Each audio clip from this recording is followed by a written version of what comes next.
Hello everyone, it's me, Rio. Welcome back, welcome back, welcome back. Today we're going to be talking about specifically the Resident Evil 1 remake, or remake for short, or remake as well. The original was released on March 22, 1996 by Capcom for the original PlayStation. In the US, Resident Evil sold over 8 million copies by 1996, topping the charts of the US video game market. In the early 2000s, Nintendo signed an exclusivity deal with Capcom, and this remake was a product of that partnership. Capcom ported Resident Evil 2, 3, and Code Veronica to the GameCube, but with the huge technical upgrade and advancement of the GameCube, director and creator Shinji Mikami believed that the original was outdated and it would make it harder to be enjoyed by new players. The remake still uses pre-rendered backgrounds with 3D models imposed into those backgrounds. The remake was eventually released in March 2022, 2002 for the GameCube. Now, onto the story. But before we get into the story, I do kind of want to mention why I want to do this. So, I played a fair bit of the Resident Evil series, but with Resident Evil 9 releasing this year, I really enjoyed it. I thought it was a phenomenal game. Don't want to say it's my favorite in the series yet, but I do want to start this video. Will be the first in a series of multiple videos of Resident Evil games. I'll probably go through the most mainline games, so RE1, 2, 3, 4, 5, 6, 7, 8, 9, and I might do Revelations 1, 2, and eventually Code Veronica with the remake that was just announced. The gameplay looks insane. The video graphics crazy. But I just want to experience, kind of give my thoughts, and can't do a Resident Evil series without doing the first. So, as I said earlier, now onto the story. One caveat of my experience of the Resident Evil remake is I only played as Chris Redfield, so this means I only experienced his point of view, and I did not play as Jill Valentine. The Resident Evil remake takes place in the outskirts of Raccoon City on July 24th, 1998. There has been a series of murders that took place outside of Raccoon City, and the Special Tactics and Rescue Services, or STARS for short, were assigned to investigate the murders. While investigating, contact with Bravo team is lost. Eventually, Alpha team finds their destroyed helicopter but are attacked by zombie dogs. Their helicopter pilot, Brad Vickers, panics and flies away. Disperses our team into the nearby mansion for safety, but as we soon learn, they might as well have stayed outside. Thinking back, the beginning, Steven only had like 4 dogs, I think, 5. We probably could have taken them out and just kept going, but for reasons you'll find out later, that wouldn't have been conducive to the story, I guess. Once in the mansion, we are introduced to Chris, Jill, and Wesker, some of the mainline protagonists you'll see throughout the series, icons. And yeah, it was really good to see them, their first game. I've always heard bits and pieces of the Spencer Mansion, but it's good to see that I finally could experience it now. In the beginning, you're asked to pick between Jill and Chris, and I chose to play Chris because this is the same man who punches boulders in a future game. While Chris, Jill, and Wesker are talking, they hear a gunshot, and Chris volunteers to check it out. As Chris arrives to the source of the gunshot, we see the iconic cutscene revealing the undead soldier eating a presumed STARS member. After returning to the main hall, Jill and Wesker are nowhere to be seen, but a gun is left near the staircase. We do a bit of exploring around the mansion and solve some puzzles while making our way through the mansion. We find Rebecca, Bravo Team's medic, and Richard. Rebecca informs Chris that Richard has been bitten by a poisonous snake and the bite marks are oddly huge. I wonder why. She informs us that we will need to use a serum to cure the poison, but it was left in another room. Chris volunteers to get the serum, and Rebecca says hurry because he doesn't have much time. Spoiler alert, spoiler alert, spoiler alert. I did not make it in time.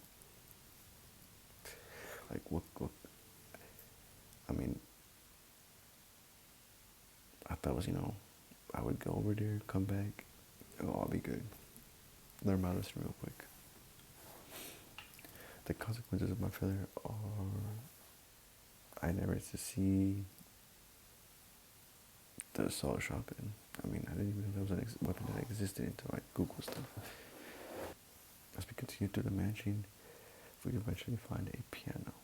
With the help of Rebecca, we solve the puzzle by having her play Moonlight Sonata. Did not expect to hear this song in the game, but not bad. You know what they say? Practice does make perfect. After this, we make it to the boss fight with a giant snake. Scientists nicknamed the snake Yawn because it eats its prey whole, and while it opens its mouth, it looks like it is yawning. Not gonna lie, that's kind of unpleasant, but oh well. This is Resident Evil we are talking about, and this resident is evil. After our fight with Yawn, we are poisoned and lose consciousness outside the boss arena. Once outside, we hear Brad trying to make contact with stars, but the connection is terrible. Eventually, we go to some caves, some random spots, but we eventually end up at a watercolor lab. If you save Richard, he will save you from a giant shark. But in the process that he gets eaten instead. I did not get to see this cutscene during my playthrough, but watching some clips on YouTube, it is pretty gnarly. I can't lie, it was pretty gnarly. Might replay it just to see it again. The amount of killer animals in this game has caught me off guard. First Yawn, now sharks. It reminded me of those killer movies that you would see like at Walmart or Sam's Club, Costco. It would be like some bloody like apes. But after this, we make our way into a small cabin, and this is where we find an unkillable enemy. This unkillable enemy is Lisa, Trevor. There's a bit of backstory when it comes to her, but I will not be covering this. This is a quick synopsis, so nothing crazy. There's a couple YouTube videos I've seen online to get way more into detail, and I do think it's a very good story to listen to. Not pleasant, but I think it adds character to the game. After our encounter with Lisa, we solve more puzzles and make our way through the lab, but eventually we encounter Plant 42, a mutated plant that has been hinted at previously with tentacles that like hit you crossing through some doors. It was very annoying, and I did not realize until way later that I had to move a box to avoid this damage. Since we did not say Richard, we play as Rebecca and make the Vigil. This Vigil was very confusing, and I would never have figured this out by myself. I'm glad I did not play this game as a kid, but I had to pretty much find a guide, because I was like, I don't know what Vigil is. Once we inject Plant 42 with the Vigil, we make quick work of it using Chris with our trusty shotgun. On our way out of the cabin, we hear gunshots, and the source of the shot is our trusty partner, Seven Minutes himself, Wesker. After a quick conversation with Wesker gives us orders to go back into the mansion and check it out again while he continues his investigation here. Kind of suspicious if you ask me, but I'm not the king or the leader here, so we head back to the mansion, collect a second envelope to open the basement door. This leads to the underground tunnels where we meet Enrico, captain of Bravo team. Now we get to see what happens to Bravo team, or that's what I thought. Enrico holds up his gun to Chris and calls him a double crosser. But before he can finish his sentence, someone shoots him from the shadows. I don't know who this is, but to shoot someone that quick, that accurately, and get away with it is insane. Like, these are trained soldiers. I can't believe Chris did not turn around quick enough. But his last words were, or Captain Enrico's last words were, umbrella. Clearly, there's a little bit more going on in this mansion if it wasn't clear with the giant snake, spider, imitated plant. We finally reached the final area of the game, the labs. Here we get multiple documents that hint at Wesker working for Umbrella. We even find a picture of Wesker with the research group. This is the final nail in the coffin. Now we know Wesker is involved, and he is most likely the double crosser. Even in his picture, even with the lab coat filled with researchers, he keeps his glasses on, his little shades. That is why he is my fashion icon at the end of the day. But after this quick stint, we find Jill in some sort of jail. We open the locks, but not all the locks could be unlocked at this time. Very confusing, I know. But we know where Jill is, and we're going to try to take her out of the cell, not kill her. Or unalive her. After this, we go up, continue going, and we meet up with Rebecca, where we enter a room and we find Wesker using a terminal. With all the previous evidence, Chris decides this is the moment to confront Wesker, and we do. This entire time, Wesker starts holding a gun at us. It is here Wesker clarifies that he has always been with Umbrella, and this entire time, he has created a STARS team as an experiment. He reveals that the T-virus leaked through the whole facility, and he had to sacrifice STARS. To prove his point, he shoots Rebecca and releases the tyrant. I can't believe he shoots Rebecca. There was zero hesitation. But after he shoots her, Wesker reveals the tyrant, the ultimate life form. And before he can continue showing off this tyrant, Wesker gets stabbed through the chest by the tyrant. After this, we face the tyrant in the cramped little lab room. That was probably one of the most terrifying parts of the game. I didn't expect it. I didn't know. I tried wrapping around, going in a circle, and I just found out that there was no loop. It was just sort of a U type of room. But we just keep shooting him with a shotgun, and eventually we take it down. As we leave the lab, Rebecca suggests that we build a facility up to get rid of the remaining T-virus. Pretty smart idea. The two split up, and Chris rescues Jill, and Rebecca turns on the self-destruct system. The crew heads to the main elevator, but here, Hunter's making their way through. By the way, I didn't mention it, but Hunters are fast. Your first encounter after coming back from I think it was the cabin, the second time we come back, and the Hunter breaks through, and I did not expect it to be that fast. I died, I think, once or twice. But we hear Hunters coming, and Jill and Rebecca tell Chris to go make contact with Brad while they hold off whatever enemies are coming through.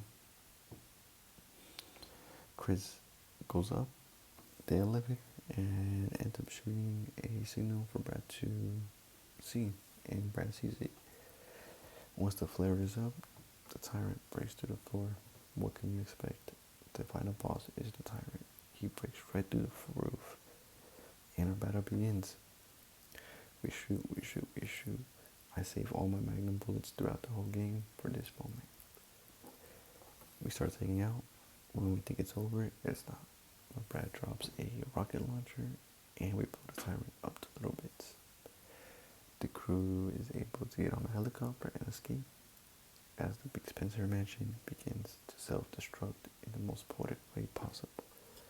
I guess this was the good ending, because the bad ending was just Chris is the only one who survives. Luckily, I didn't get that.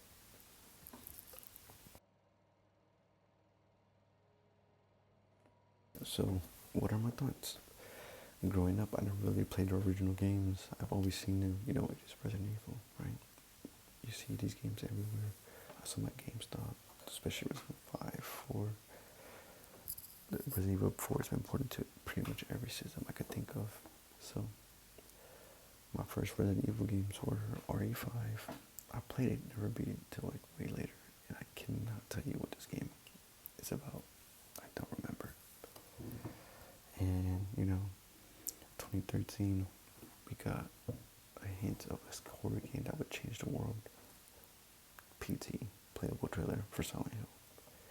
That was later cancelled, and nothing would disappointment hit me. But the people at Capcom had a secret for us. Resident Evil 7. And I loved it. I love Resident Evil 7, the Winters games, the Ethan Winters games, and the new remix. All of those, I loved them. I played most of them except 4 and 6, but I can't even tell you what 2 and 3 are about. It's been so many years since I played it. But, yep, here is my experience, because it's kind of crazy how different they are, right? From the crazy action of like 5 and 8 to this game where it's super close, super tight knit. It's insane. But after the initial cutscene, we are sent to investigate the fire. This is my first foray with the tank controls that everyone mentions, and they are tanky. I cannot sit here and justify anything. They are tanky. And it definitely was a pain to really shoot these enemies. After we get that initial cutscene and we find a gun, that is our last sense of direction in the game. The game does not hold your hand. The game does not tell you anywhere. There is no yellow ladders. There's no yellow signs. There's no logos. There's no waypoints. That's it. It's you in this mansion. And it's not easy. And maybe that's not a bad thing. It's actually kind of refreshing, after playing so many games that kind of hold your hand throughout the guide. This game trusts you to figure it out. And basically, you enter a room, search every nook and cranny, and hope you find the next step.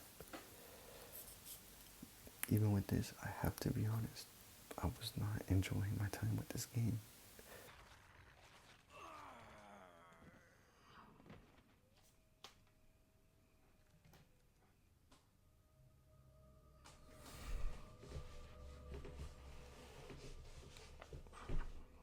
Classic.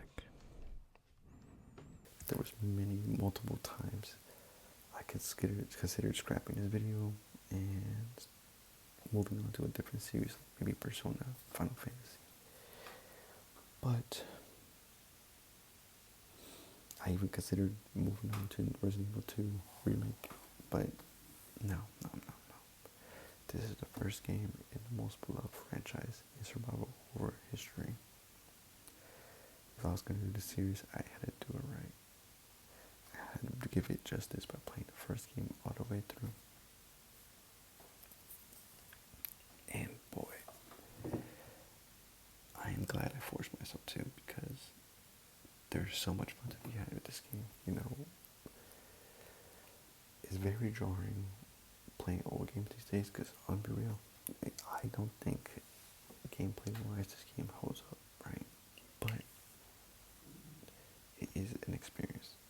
Tank controls are an experience that I feel like everyone should try it once. So, because eventually, once you get the hang of it, it does become fun. So, there are some gripes that I had, like I chose Chris, right? You get an option to Jill and Chris. Jill has more access to different weapons. Chris, he just has a pistol, like 2 less slots than Jill, and because of that, it's just 2 slots. But for excuse me, it forces you to look at your inventory and actually pick what's important. I had to go back to the box so many times. It was getting so annoying, but it was part of the game, and although I didn't enjoy doing it, I do appreciate it. So,